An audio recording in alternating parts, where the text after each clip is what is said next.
তালের বড়া করেছিলাম বেশ কয়েকদিন আগে, তোমাদের কাছে আজকে শেয়ার করতে চলে এসেছি। এই যে তালটা একজন আত্মীয় নিয়ে এসছে, তাই ছেঁকে ভাবছি বড়া করব, কিন্তু বড়াটা আমার খুব ভালো লাগে না, আমার একটু তালের পায়েস খেতে বেশি ভালো লাগে।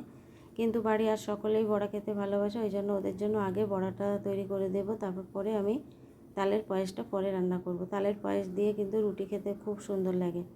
এবার আমি তালটা ছেঁকে নিয়েছি, তারপরে আটা, চিনি, বেকিং পাউডার, বেকিং সোডা, কালো জিরে, এখানে একটু সুজি দিয়েছি, দিয়ে বেশ ভালো করে মেখে কিন্তু ঢাকা চাপা দিয়ে বেশ 1-2 ঘন্টা রেখে দেবো।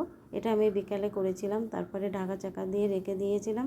সন্ধেবাতি জেলে এসে আমি কিন্তু ভাজতে চলে এসেছি। এবার কিন্তু সন্ধে জেলে এসেছি, ভাজাটা এবার সন্ধেবেলায় ভাজাটা করব। গ্যাসটা অন করে কড়া বসিয়ে দিলাম, দিয়ে তেল দিয়ে দেবো। তেলটা কিন্তু গরম হয়ে গেছে, এবার আমি কিন্তু বড়াগুলো তেলের মধ্যে ছেড়ে কেটে দেবো। দিয়ে বেশ নরম জালে আস্তে আস্তে ভাজতে হবে, কিন্তু তেলটা কড়া হয়ে গেছে। প্রথম খোলাটা কিন্তু একটু আমার তেতে গেছে। যাই হোক, পরেরগুলো আমি ভালো করেই ভেজে নেব। আর বাড়িতে একটা অনুষ্ঠান ছিল বলে বেশ বেশি করেই করে রেখেছি। সব আসবে, সবাই ননদেরা আসবে, আত্মীয় স্বজন সবাই আসবে, সবাইকে দুটো খেতে দেবো ভেবে একটু বেশি করে বানিয়ে রেখেছি। না, এত বড়া খাওয়ার মতো মানুষ কিন্তু আমাদের বাড়িতে নেই।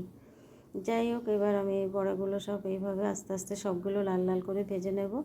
কে কে তালের বড়া খেতে ভালোবাসো বন্ধুরা কমেন্টে জানিও। বছরের সিজনের জিনিস সব কিছুই কিন্তু খেতে হয়, কেউ ভালো বেশি বাসে, কেউ কম ভালোবাসে, যাই হোক একটা দুটো হলেও কিন্তু খেতে হয়। তাই ভাজাটা কিন্তু আমার রেডি হয়ে গেছে, এবার আমি তুলে নিয়েছি। কেমন হয়েছে কমেন্টে